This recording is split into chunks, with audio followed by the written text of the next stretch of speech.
Minister underscores integrating census results with service delivery.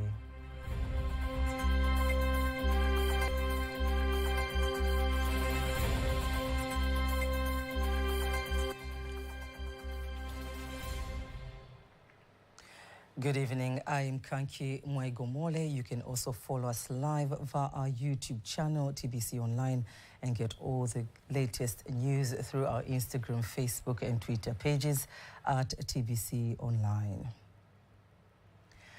Tanzania and Mozambique have agreed to deepen trade and investment ties and to establish one customs center in Mtambaswala, aiming at harmonizing customs system to boost cross-border trade, following the two countries' trade volume dropping sharply from $55.8 million in 2022 to $20.1 million in 2023. Speaking at a press conference in Dar es Salaam, the President of Tanzania, Samia Suluhu Hassan, has also revealed that the two countries have agreed to persuade other countries to form a union of countries that produce cashew nuts in Africa so as to dominate the crop's international market. Kwenye upande wa kilimo, Mozambiki na Tanzania sote ni wazalishaji wa korosho. On the issue of cashew nuts, Mozambique and Tanzania are both producers of cashew nuts. But as we all know, we are not the ones who plan the prices of cashew nuts worldwide. But we make an effort to put prices on cashew nuts produced in our country. So we have agreed to form a union of countries that produce cashew nuts in Africa. On the other hand, the President of Mozambique, Filipe Nyusi, has emphasized that Africa's problems must be solved by Africans themselves, and acknowledging Tanzania's contribution in doing so in Africa and Mozambique in particular. The problems of Africans can only be solved by Africans themselves. So through SADC, we were able to create a plan to cooperate and solve such issues, and we thank Tanzania for their contribution in this. The people of Mozambique will never forget the people of Tanzania for their effort in this. The talks between the two heads of state also targeted to boost regional interconnectivity in Southern Africa and cooperation in the energy sector through the Southern African Power Pool, blue economy, agriculture, and health.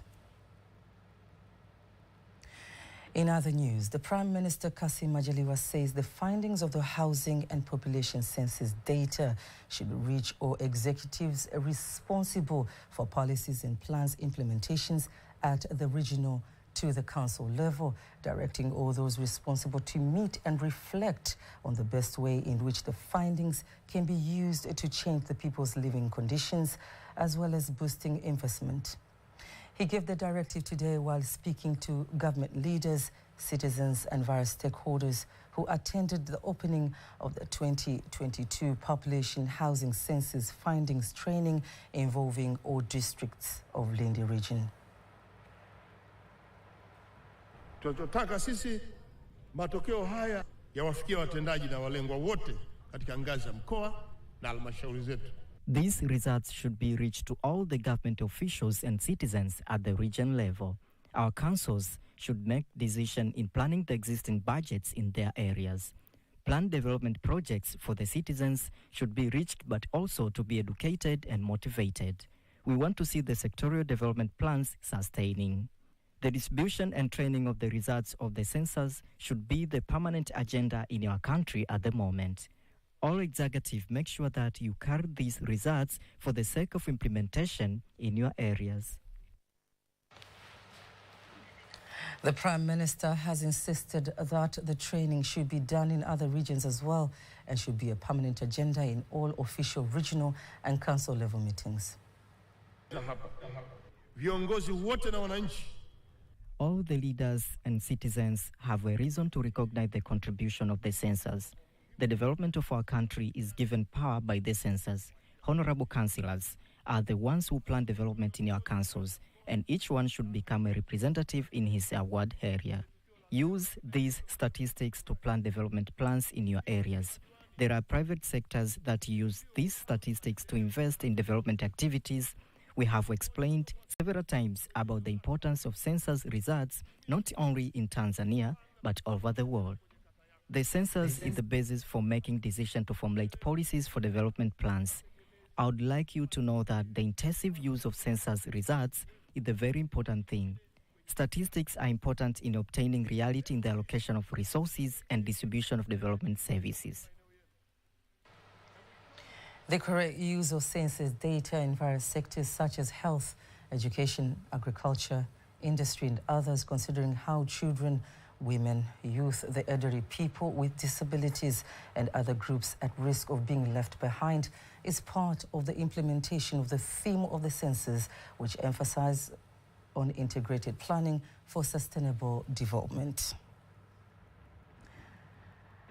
A high-level delegation of the European Investment Bank EIB Global, led by EIB Vice President Thomas Ostros, is visiting Tanzania for a raft of activities geared at ramping up its investment in the country. According to the statement released by the Press and Information Office delegation of the European Union to Tanzania, during the visit, the delegation will meet with the President of the United Republic of Tanzania, Samia Suluhu Hassan, and the President of Zanzibar, Dr. Hussein Ali Mwinyi, as well as top government officials. The visit provides an opportunity to take stock of European Investment Bank's supported projects with a particular focus on green private sector, public infrastructure, gender lens investment, and boosting of the blue economy. The meetings with the top government officials will cover the handover of the first phase of the Lake Victoria Water and Sanitation Project. Talks will also center on the ongoing airport rehabilitation and expansion works. Last year, Tanzania was the largest recipient of EIB support in sub-Saharan Africa. The country benefited from 270 million euros, which is equivalent to 777 billion Tanzanian shillings, one of the new investment to support businesses across Tanzania. On the other hand, the Minister of Finance and Planning of Zanzibar, Saadam Kuya, says the revolutionary government of Zanzibar, through its budget for the year 2024-2025, worth 5.1 trillion shillings, has considered gender issues by allocating 1.15%, equivalent to 59 billion shillings, for economic empowerment, especially for women groups in 5 regions in the islands. She made the remarks during the Africa Women Leadership General Meeting held in Dar es Salaam earlier today, stressing that the government of Zanzibar has established an economic empowerment fund to ensure that all-time women access to low-interest loans.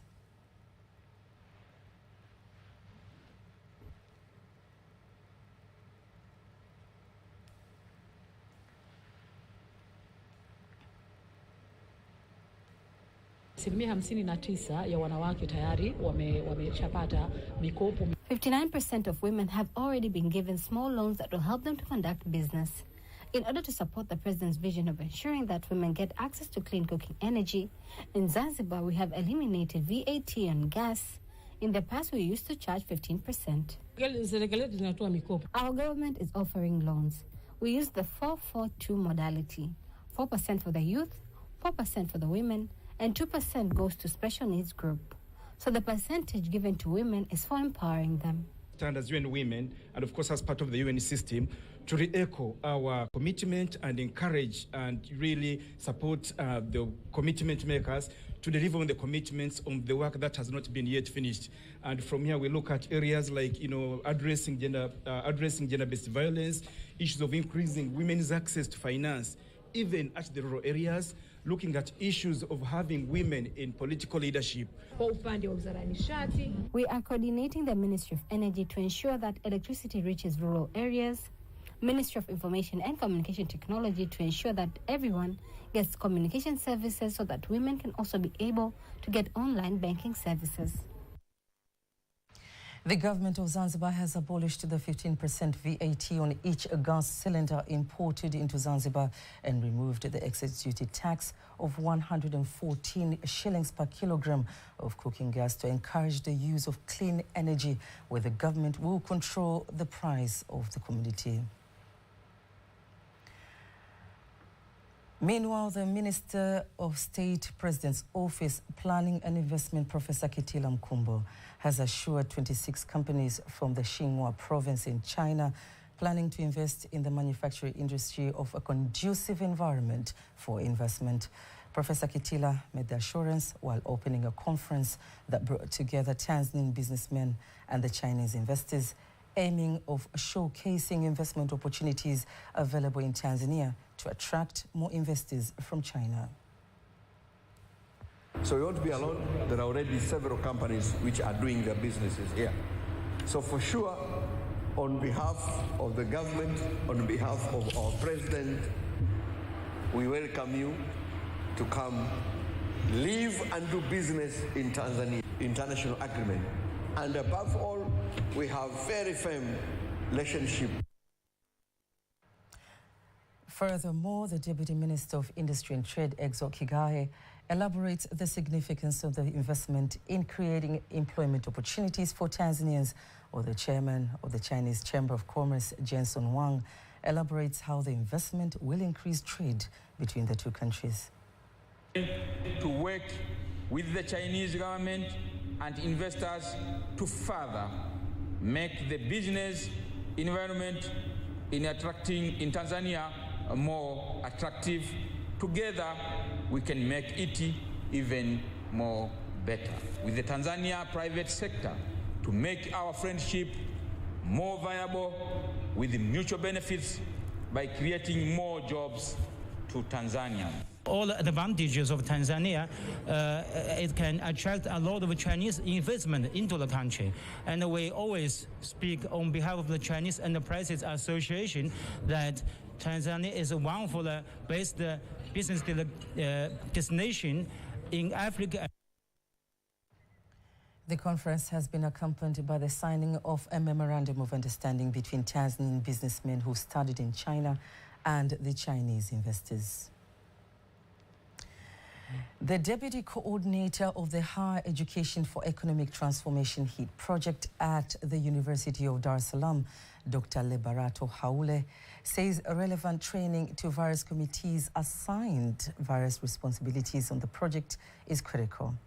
Dr. Haule made the call during the beginning of a special training to the HEAT project committees aiming at reaching various stakeholders so as to incorporate the recommendation on the implementation of the project. We have met here for an official launching of the grievance redress mechanism committees with the aim of providing the working tools and announcing to the public in general that now we have the committees which will be receiving the grievances related to the implementation of the HEAT project activities at the university. This is very important because it's part of engaging the stakeholders, and so it also provides us with a confidence and more legitimacy in terms of implementation of the project activities. Furthermore, Dr. Liberato urges the stakeholders who attended the training to maximize on the training, while some of the executives of the project expressed their opinion on the outcome of the training.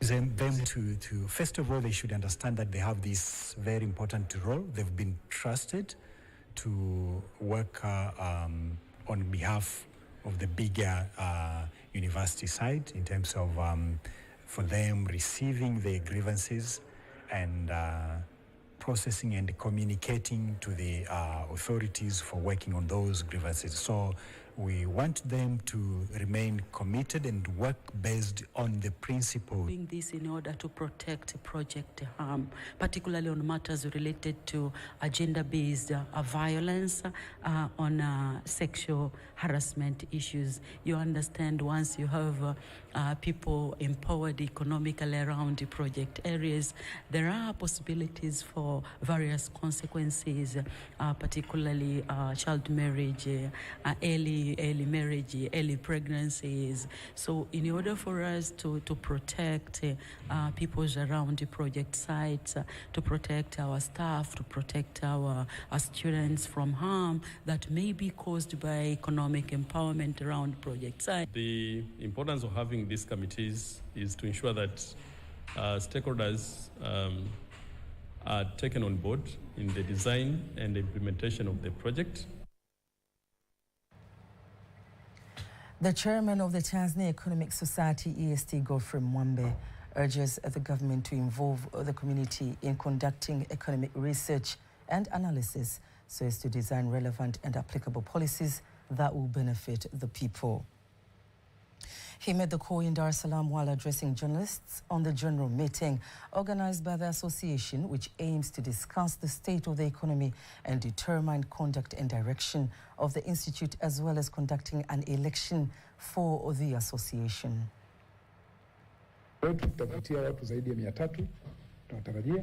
We expect our event to have more than 300 people, perhaps from 300 to 500 people who will participate. It will be divided in two parts. In the morning, we'll have an open discussion for all stakeholders, and in the afternoon, we'll have an annual general meeting for members only.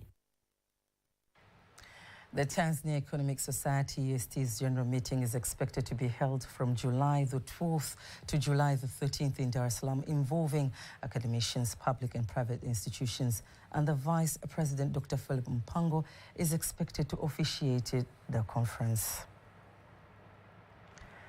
The best tobacco drying process technology is environmentally friendly, is expected to increase the farmers' income and motivate them to increase its production as the district government leaders continue to encourage environmental friendly agriculture. Here's a report prepared by Remy Asinti, read to you by Teddy Mparanyanga. From the first phase government until now, the government has been making various efforts to boost agriculture in the country. Katika mazao ya tobacco kuna changamoto ya mazingira. In the production of tobacco, there is an environmental challenge. They cut down a lot of trees for drying tobacco. The government has discussed this with companies that buy tobacco to deploy a new technology for drying tobacco. Here in the Gairo district, the implementation of the agricultural plans are underway. The district commissioner, Jabir Makame, says increasing awareness on environmentally friendly agriculture will stimulate the increase of production of tobacco in the district. We have confirmed that Gairo district is capable of producing tobacco this year. We also emphasize on the production of tobacco and drying of tobacco using solar energy. Stakeholders of the tobacco crop in the Morogoro region insist that if the cultivation of the crop is given emphasis, it will make local industries have self-sufficient raw materials. The district commissioner has taken the initiative to prepare the farmers to sell and do registration. We are ready to buy all the tobacco available in Gairo, and we will bring our farmers and follow all the required procedures. Before we wind up our local news tonight, let us now have a look on today's exchange rates according to the Bank of Tanzania, BOT.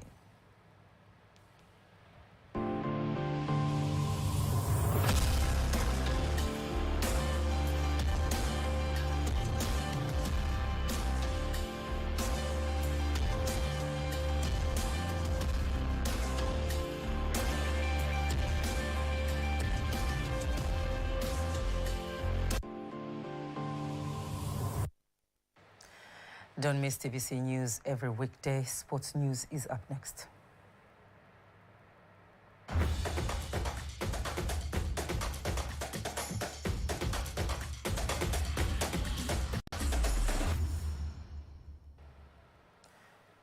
And in sports, the Tanzania Olympic Committee Secretary Philip Bai says they're in the final stages of completing the preparation of more than 10 players who will represent Tanzania in the Olympic competition that will be held in Paris, France in July, and urges athletes to finalize the preparations. Speaking to TBC in Dar es Salaam, Bai insists his committee is satisfied with the preparations and calls on the Tanzania Olympic participants to train harder to ensure they win medals and spare the nation from the shame of returning home empty-handed. Wanakwenda wachezaji mpaka sasa hivi ni wachezaji kama 10 nikiangalia. Almost 10 players from Tanzania will travel to Paris for Olympic Games this July. We already arranged their trip, but Olympic is tough competition. They have to understand, so good preparations is needed so as to get medal. Tanzanian sportsmen who will go to Paris, France, expect to leave the country from the 17th and 19th of this month. We wish them luck. Meanwhile, Simba's media and communications manager Ahmed Ali says that the main reason for signing striker Stephen Mukwala from Uganda is due to his goal-scoring skills he has displayed in the Ghana Premier League this season. Manager Ali believes that Mukwala's consistency will help Simba Sports Club to win more matches and do well in the local and international competitions in the coming season of 2024-2025 respectively. Mukwala ana wastani wa kukupa magoli 10+ kwenye kila msimu. Mukwala is a good striker, can score more than 10 goals per each season. So he has a consistency. That's why we call him a goal machine from Uganda. In addition to that, Uganda players are always better when they play for Simba. Simba introduced the 24-year-old striker Stephen Mukwala today from Uganda, who plays for the Ashanti Kotoko club in Ghana and has so far scored 25 goals in 65 league games he played since joining the team.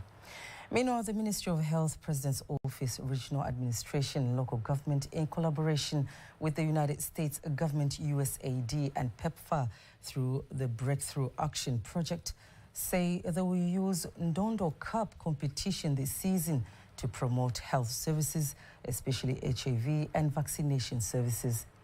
The program specialist from the United States Development Agency, USAID, Lulu Msangi, says they are using the Ndondo Cup competitions to encourage Tanzanians to get vaccinated and protect their families. As the USAID and the people of the United States of America, we have collaborated with the Ndondo Cup this season to make sure that we are reaching youth who are the target of the competition, to give health services, which includes testing for HIV and different vaccination for the betterment of their life and the community as well. COVID-19. This participation in Ndondo Cup 2024 is done through a youth health campaign called Sitetereki, a campaign for men to fight HIV called Furaha Yangu, and a national vaccination campaign called Vaccination is Life. The Ndondo Cup 2024 will be held in 8 regions of Tanzania, being Dar es Salaam, Iringa, Mbeya, Ruvuma, Kagera, Dodoma, Mwanza, and of course region. And that was the sports news. Now, before we conclude the news briefing for tonight, let's take a look at the weather forecast for the next 24 hours. Good evening from Tanzania Meteorological Authority. Welcome to the next 24 hours weather forecast starting tonight at 9 p.m. brought to you by Desderi Moses. Moderate windy is expected to flow at a speed of 30 kilometers per hour over the entire coastal strip of Indian Ocean, over Lake Victoria, Lake Tanganyika, together with Lake Nyasa. And cool temperatures are expected to persist, especially over the southwestern highland regions, and the lowest minimum temperature is expected to be 6 degrees Celsius over Mbeya region. And tomorrow, dear viewers, it is our expectation that dry condition is expected to persist over the entire country. And now, let's have a look on the weather forecast for the next 4 days for some regions in our country.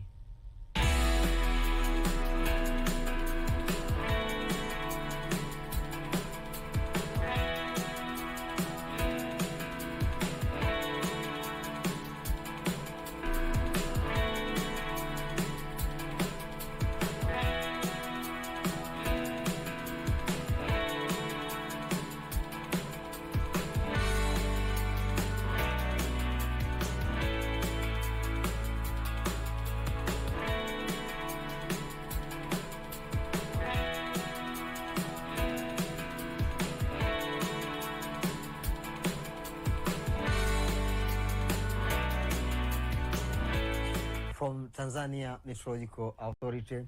Thank you for watching us. Until next time, good night.